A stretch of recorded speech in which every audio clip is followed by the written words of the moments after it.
بسم اللہ الرحمن الرحیم۔ آج سوشل میڈیا پر اور کہیں افراد کی صورت میں کہیں جماعت کی صورت میں ایک بہت بڑا طوفان بدتمیزی برپا ہے۔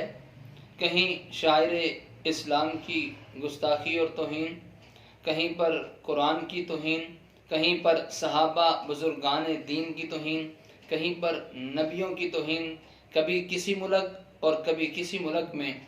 ابھی چند دن پہلے فرانس کے اندر نبی پاک صلی اللہ علیہ وسلم کے نعوذ باللہ خاکے بنا کر شائع کیے گئے، حضور کے نعوذ باللہ کارٹون بنا کر اس کی توہین کی گئی۔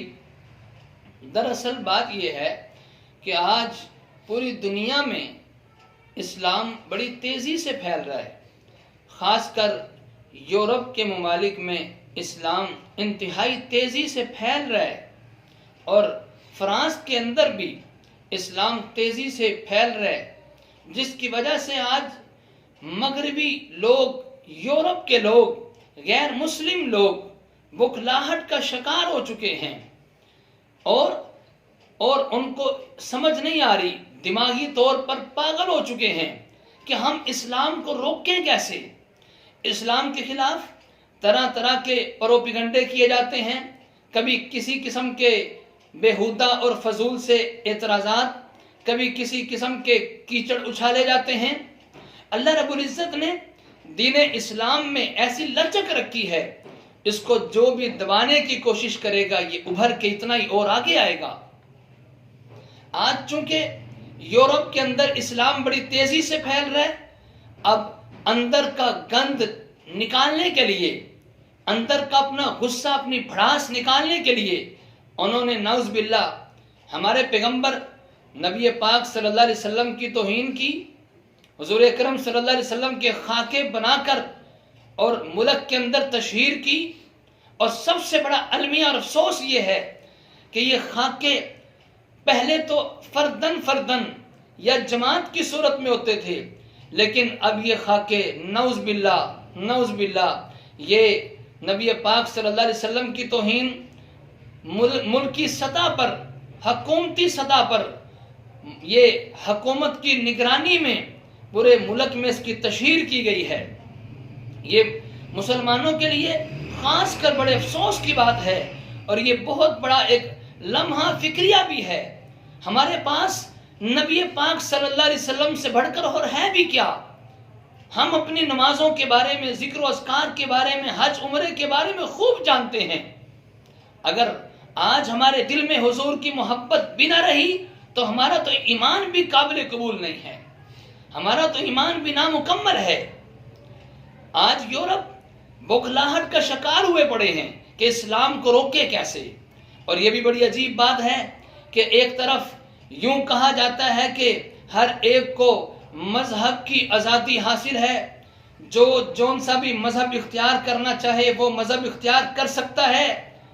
تو جب اسلام تیزی سے پھیل رہا ہے تو مسلمانوں کا راستہ کیوں روکا جاتا ہے؟ مسلمانوں کے راستے میں رکاوٹیں کیوں کھڑی کی جاتی ہیں؟ مسلمانوں پر ظلم و ستم کیوں کیا جاتا ہے؟ ان کو مذہب کی آزادی دی جائے، ان کو جون سا چاہے مذہب قبول کر لیں، ان کو اختیار دیا جائے، یہ جیسے چاہیں اپنے دین اسلام پر عمل کریں، کسی قسم کی رکاوٹ نہیں ہونی چاہیے۔ آج فرانس کے اندر گستاخی اور توہین کر کے پوری امت مسلمہ کو تکلیف دی گئی، اور سب سے پہلے نبی پاک صلی اللہ علیہ وسلم کو تکلیف دی گئی۔ شاید ان کو یہ بات کا پتہ نہیں، ان کے علم میں نہیں کہ مسلمان ہر چیز چھوڑ سکتا ہے، پیغمبر کی محبت نہیں چھوڑ سکتا، پیغمبر کا دامن نہیں چھوڑ سکتا۔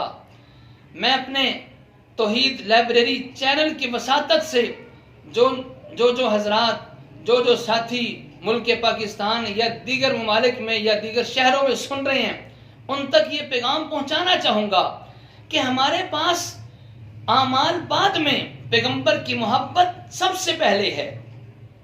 پیغمبر کی محبت نہیں تو اعمال کسی کام کے نہیں ہیں۔ سب سے پہلے تو ہمارے پاس پیغمبر کی محبت، وہ ہمارے ایمان کی بنیاد ہے۔ اعمال بعد میں، سب سے پہلے پیغمبر کی ذات اور پیغمبر کا وجود ہے۔ پیغمبر کی عزت اور ناموس محفوظ نہیں تو ہمیں اس دھرتی پر زمین پر رہنے کا حق نہیں ہے۔ حضرت عطا اللہ شاہ بخاری فرمایا کرتے تھے کہ لوگوں یا تو گستاخی اور توہین کرنے والی زبان نہ رہے اور یا سننے والے کان نہ رہیں۔ حضرت امام مالک فرماتے ہیں کہ جس دھرتی پر جس زمین پر پیغمبر اور نبی کی توہین ہو وہاں کے رہنے والوں کو تو حق کی نہیں ہے کہ وہ وہاں پہ زندہ رہیں۔ اس لیے میں تمام مسلمانوں سے یہ درخواست کروں گا، تمام مسلمانوں سے یہ اپیل کروں گا کہ جس کا جہاں تک تعلق ہو، جہاں تک جس کا زور اور بس چلتا ہو، پیغمبر کی عزت اور ناموس اور عقیدہ ختم نبوت کو عام کرے۔ آج دشمن یہ دیکھنا چاہتا ہے کہ مسلمان اپنے پیغمبر کے لیے کیا کچھ کر سکتا ہے۔ وہ چیک کرتا رہتا ہے مسلمانوں کو کہ مسلمان اپنے پیغمبر کے لیے اٹھتے ہیں کہ نہیں اٹھتے۔ آج افسوس کی بات، 5-10 روپے کا نقصان ہو ہم لڑائی کے لیے، لڑنے مرنے کے لیے تیار ہو جاتے ہیں۔ اگر کوئی پیغمبر کی عزت اور ناموس کا مسئلہ ہے، عقیدہ ختم نبوت کا مسئلہ ہے، ہم تب بھی خاموش رہیں، ہم یہ کہیں کہ ہمارے کام تو بالکل ٹھیک چل رہے ہیں، ہمارے گھر کا سسٹم اور سرکل تو بالکل ٹھیک چل رہا ہے۔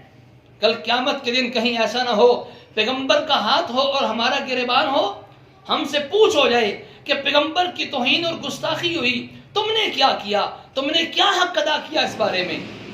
یہ ہر ایک کی ذمہ داری ہے، یہ صرف مسجد کے مولوی صاحب کی ذمہ داری نہیں، یہ امام اور خطیب کی ذمہ داری نہیں، یہ دکاندار کی ذمہ داری بھی ہے، فیکٹری والے کی ذمہ داری بھی ہے، ریڑی لگانے والے کی ذمہ داری بھی ہے، کالج یونیورسٹی میں لیکچر دینے والے پروفیسر کی ذمہ داری بھی ہے، یہ انجینئر اور ڈاکٹر کی ذمہ داری بھی ہے، یہ غریب اور امیر کی ذمہ داری بھی ہے۔ ہمارا پیغمبر ہر ایک کا نبی ہے۔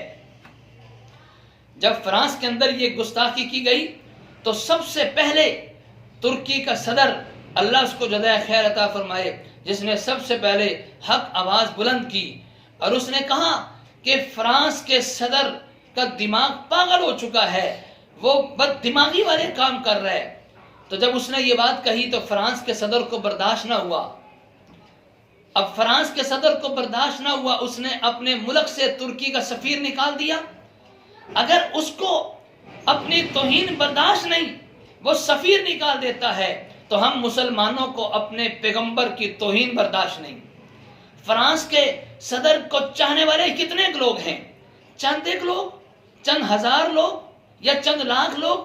نبی پاک صلی اللہ علیہ وسلم کو چاہنے والے ان گنت لوگ ہیں۔ اگر ایسے شخص کی توہین کی جائے کہ جس کو چاہنے والے چند لوگ ہوں تو وہ غصہ کرے اور سفیر کو نکال دے، تو جہاں پر پیغمبر کی توہین ہو، جس جگہ پر، جس زمین پر، جس ملک میں پیغمبر کی توہین ہو، اس سے ہر قسم کا بائیکاٹ کیا جائے، اس سے ہر قسم کے تعلقات کو ختم کیا جائے۔ اور جب یہ واقعہ پیش آیا بھی چند دن پہلے، حضرت مفتی تقی عثمانی دامت برکاتہم العالیہ کا ٹویٹ یہ نیٹ پہ آیا، انہوں نے اپنے ٹویٹ میں یہ پیغام دیا کہ ہم اگر اور کچھ نہیں کر سکتے تو ہم ان کے ساتھ تعلقات کو ختم کریں۔ حکومت کی ذمہ داری ہے کہ سفارتی تعلقات کو ختم کریں، ان کا سفیر واپس بھیجیں اور اپنا سفیر وہاں سے بلا لیں، اور ان کے ساتھ تجارتی معاملات، لین دین کے معاملات، خرید و فروخت کے معاملات، ہر قسم کی مصنوعات کا مکمل بائیکاٹ کیا جائے۔ اور ہم اور کچھ نہیں کر سکتے تو اپنے ملک میں رہتے ہوئے، اپنی سطح پر رہتے ہوئے ہم بھی ان کی تمام مصنوعات کا بائیکاٹ کریں۔ ہم ان کو معاشی طور پر نقصان پہنچا سکتے ہیں۔ اگر ہم ان کا معاشی طور پہ نقصان پہنچا دیں، خدا کی قسم وہ کچھ نہیں کر سکتے۔ یہ ہمارے پیسوں پر پلنے والے آج ہمارے نبی کو بھونکتے ہیں، ہمارے نبی کے بارے میں طرح طرح کے نازیبہ کلمات کہے جاتے ہیں۔ آج مسلمان ان کی چیزوں کو خرید رہے ہیں۔ کل قیامت کے دن کیا جواب دیں گے نبی پاک صلی اللہ علیہ وسلم کو کہ اے مسلمان، جس ملک میں میری توہین کی گئی، جو ملک والے میری توہین کر رہے تھے، تم انہی سے چیزیں خرید کے استعمال کر رہے تھے۔ صرف زبان کے چسکوں کی خاطر ہم ان کی چیزوں کو استعمال کریں، کل قیامت کے دن نبی پاک صلی اللہ علیہ وسلم کے ہاتھوں سے جام کوثر نہیں پینا۔ تو ہمیں چاہیے، ہم اگر اور کچھ نہیں کر سکتے، کم از کم درجہ یہ ہے کہ ہم ان سے ہر قسم کا بائیکاٹ کریں۔ آج سوشل میڈیا پر تمام ان کی مصنوعات، پروڈکٹ کی لسٹ سوشل میڈیا پر عام ہوئی پڑی ہے. اگر یہ ہم دیکھنا چاہیں ہمیں سوشل میڈیا پر نیٹ پر ان کی لسٹ مل جائے گی کہ کون کون سی مصنوعات فرانس کی ہیں. ہم وہ تمام مصنوعات کو چھوڑیں اور اس کے متبادل مصنوعات کو استعمال کریں.